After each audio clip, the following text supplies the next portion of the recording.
Bonjour Hakim Omiri, c'est un plaisir de te recevoir sur ma chaîne. Alors pour les gens qui ne te connaissent pas, est-ce que tu peux te présenter rapidement? Alors donc ouais, je m'appelle Hakim, je fais du stand-up depuis quelques années sur Paris.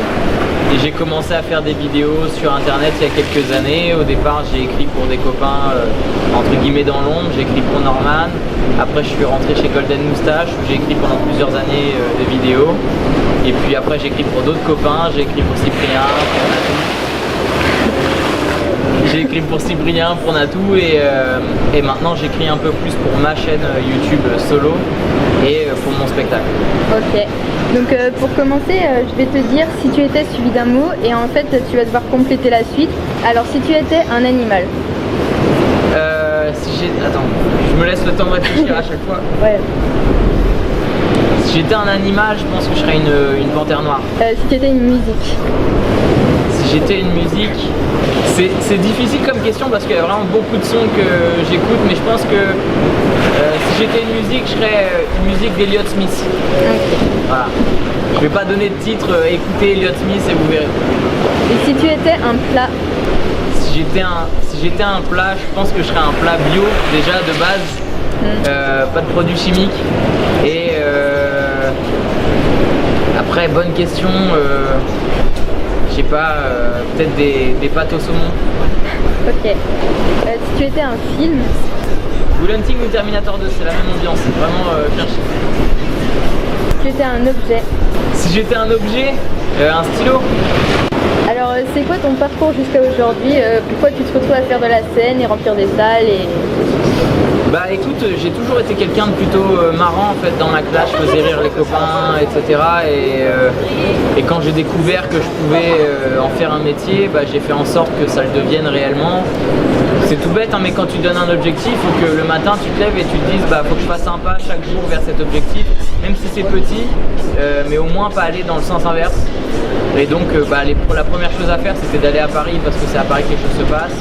J'ai commencé à partir du Havre et venir à Paris et maintenant au fur et à mesure j'ai commencé à faire de plus en plus de scènes, à écrire de plus en plus.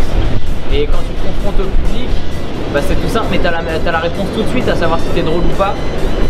Soit tu vas te payer un bide, soit ça va rire. Et au fur et à mesure tu auras de plus en plus de rire si tu lâches pas l'affaire et voilà c'est comme ça que tu avances. Et qu'est-ce qui te rend triste et qu'est-ce qui te rend heureux? Ce qui me rend triste, c'est la bêtise humaine. C'est voir les gens qui font pas d'efforts pour devenir un peu plus intelligents ou avoir un peu plus d'empathie envers les autres, faire des choix un peu plus simples et évidents, par exemple dans la manière de consommer tous les jours. Je sais pas, utilisation de plastique, de carburant, il y a plein de choses auxquelles on peut faire attention, la consommation d'eau et tout. Et les gens se disent ouais mais c'est pas moi qui vais changer le monde, sauf que si tout le monde pense comme ça en fait on n'avance pas. Et je pense que chacun a à faire à son échelle. Et ensuite le gouvernement a évidemment des choix à faire pour changer les choses. Mais ouais ce qui m'énerve c'est les gens qui passent leur temps à se plaindre et qui font rien pour changer les choses. Okay. Et qu'est-ce qui te rend heureux du coup? Ce qui me rend heureux, c'est de monter sur scène et de voir les gens se marrer et comprendre mon univers, les voir aimer ce que je raconte. Et ce qui me rend le plus heureux, c'est d'arriver à faire passer des messages avec soit mes vidéos, soit mes textes sur scène. Okay. Et donc, est-ce que tu peux expliquer tout ce qui se passe entre le moment où tu as l'idée d'un scénario pour une vidéo et celui où elle est mise en ligne? Pour ma part, en fait, la plupart du temps, j'écris, j'ai une idée en tête. Je vais écrire grosso modo les axes par quoi je passe et ensuite je vais essayer de la structurer un peu plus et une fois que j'ai une première version je la montre à des potes qui sont proches et qui peuvent me faire des retours constructifs, c'est souvent les mêmes et en fonction de ça je rééquilibre, je retravaille un peu le texte et une fois que j'ai mon texte bien défini là je vais voir comment je peux réaliser cette vidéo. Déjà à l'écriture je réfléchis déjà au décor dont je vais avoir besoin, je vais pas écrire des choses que je pourrais pas tourner. Souvent parfois ça m'arrive mais c'est pour que le texte il reste quelque part sur mon ordinateur et qu'il se fasse jamais, c'est trop frustrant. Donc j'essaie d'écrire ce que je peux réaliser une fois que c'est en place, et je commence à mettre en place, on va dire, la production, c'est-à-dire trouver les costumes s'il y a besoin, les lieux s'il y a besoin, les comédiens, et faire mon petit dessin comme je le montre dans mes making-of, faire les dessins de comment je vais réaliser les choses, et après c'est parti, on bloque les dates et on le fait. Et une fois que c'est tourné, ça c'est que le début, après tu passes au montage, et là c'est des heures devant ton ordi à couper des plans, choisir les meilleures séquences. Et la chance de YouTube, c'est que n'importe qui peut uploader sa vidéo, et donc voilà, ça se fait comme ça, quoi. Ouais. Et d'après toi, faut-il rire de tout? Pour moi, en fait, il n'y a pas de sujet tabou. On peut rire de n'importe quel sujet. La phrase bête, la phrase bête et évidente, c'est de dire on peut pas rire de tout avec n'importe qui. Moi, j'ai envie de dire on peut rire de tout, mais pas n'importe comment. C'est ça qui me paraît le plus important. C'est-à-dire que pour moi, on peut rire de tout avec n'importe qui, mais c'est comment on aborde le sujet qui va permettre à la personne de rire avec toi. Et quels sont les moments que tu préfères dans tes tournées? Le moment que je préfère dans les tournées, c'est le moment sur scène. Oui. Tout ce qui est en dehors, c'est fatigant, c'est épuisant, c'est du temps à côté. Non, le meilleur moment, c'est quand tu es sur scène et que les gens rigolent. Okay. Et à la fin, quand ils te demandent des photos et que tu passes du temps avec eux, que tu peux rigoler avec eux, leur serrer la main, ça c'est cool. C'est qui la personne qui te fait le plus rire? En France, il y a beaucoup de mecs que j'aime bien. Il y a Yacine Bellous qui me fait beaucoup rire. Après, aux États-Unis, ça va être des humoristes comme Bill Burr et Louis C.K.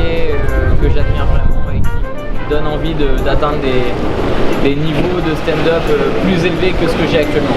Tu te vois comment dans 10 ans? Bonne question. Dans 10 ans, j'aimerais bien pouvoir réaliser les vidéos que j'ai en tête sans pouvoir me dire ça c'est pas dans le budget. Ouais. Ça c'est la meilleure chose que j'aimerais faire. Ensuite, pouvoir remplir des salles sans me demander est-ce que les gens vont venir. Ouais. Voilà, ça c'est. Mais ça dépend que de moi, c'est que le travail ça. Ouais. Et c'est quoi ton meilleur souvenir sur scène? Meilleur souvenir sur scène. Il y en a plein, mais il y en a un, là pour le coup il y en a un qui me vient là à l'esprit, c'est peut-être pas forcément le meilleur, mais j'ai joué au Grand Rex avec Golden Moustache, on avait fait une grosse soirée et j'en ai profité pour faire un passage de stand-up et au Grand Rex c'était assez fou parce que c'est que des gens qui me connaissent vraiment, qui suivaient Golden Moustache, qui sont venus et donc ils venaient en connaissance de cause, c'était un public acquis et ça a été un moment génial où j'ai enchaîné les applauses. Vraiment c'était le top, c'était vraiment le top. Alors maintenant je vais te proposer de faire une minute d'impro. Si ça te... Ah ouais. En fait le mardi 12 juin dernier à Singapour il y a eu la rencontre entre Kim Jong-un et Donald Trump. Dans l'émission Click sur Canal+, il y a Roman Fressinet qui parlait de cet événement et ça m'a donné du coup l'idée du thème de cette impro. En fait tu dois faire comme si tu étais le traducteur entre Kim Jong-un et Donald Trump et tu dois improviser un dialogue un peu quoi. Ah ouais. Ok, elle me donne très bien. En plus tout seul, ça aurait été bien qu'il y ait les persos avec moi.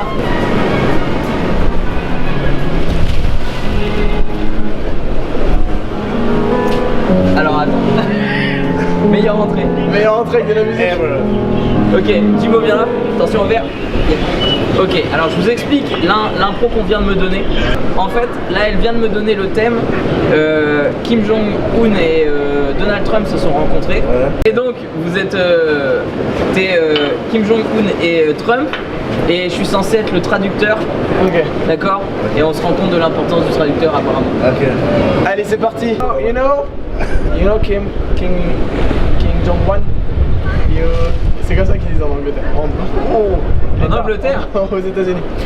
You know, I love your work. Il aime beaucoup les chansons que vous faites. Cool. I want to meet Mickey Mouse.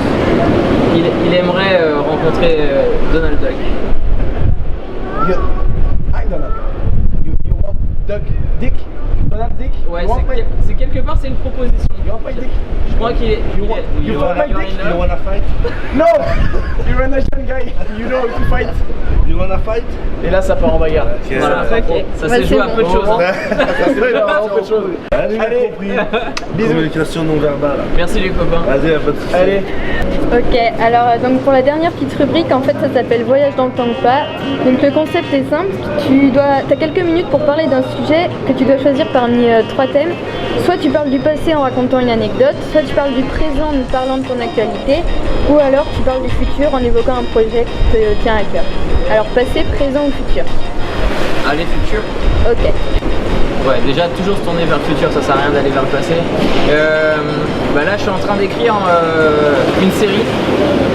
En fait là il y a beaucoup de gens qui m'ont demandé potentiellement la suite de deux choses, de Aller-Revient et de le dernier Buzz.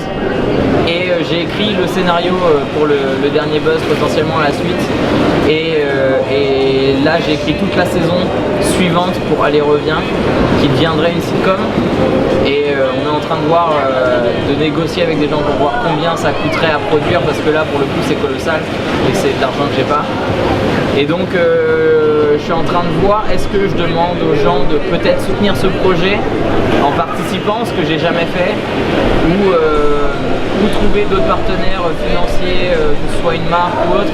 Mais c'est toujours compliqué quand tu fais appel à une marque parce qu'ils veulent mettre la tête dans le scénario, virer peut-être des blagues, etc. Et c'est pas ce que j'ai envie de faire. Donc, pour le moment c'est ça le prochain projet, le prochain gros projet.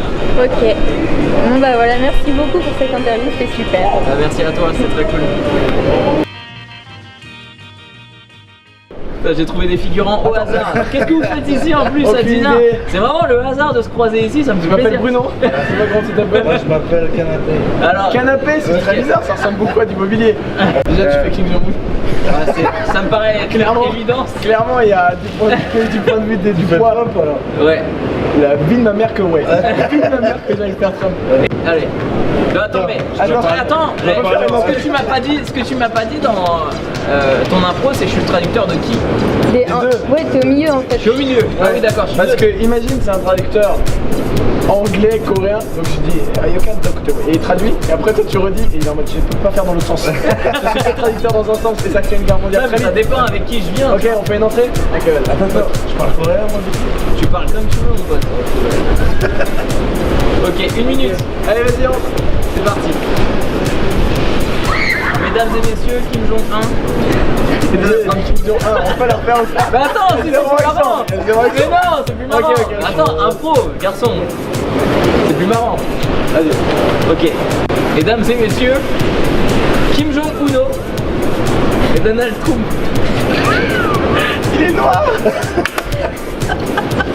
On va pas y arriver. Il est noir. Si on met des barrières, Il est clairement noir. C'est une impro. Il a improvisé sa couleur. Je suis pas Trump. Il est totalement orange. Merci Kim de reconnaître que je suis très mal tanné. Allez, c'est parti. Allez, on est parti. Je peux faire Barack Obama alors. Bah non, parce que c'est pas le concept. Ah ouais, c'est vrai. Allons-y. Ok. Ça n'a rien. Il est complexe. Ah non, on fait des masterclass si vous voulez. Mais ouais, retrouvez-nous, on est à Quimper, le 12 pour faire une masterclass sur l'impro par exemple. Premier thème d'impro, l'argent.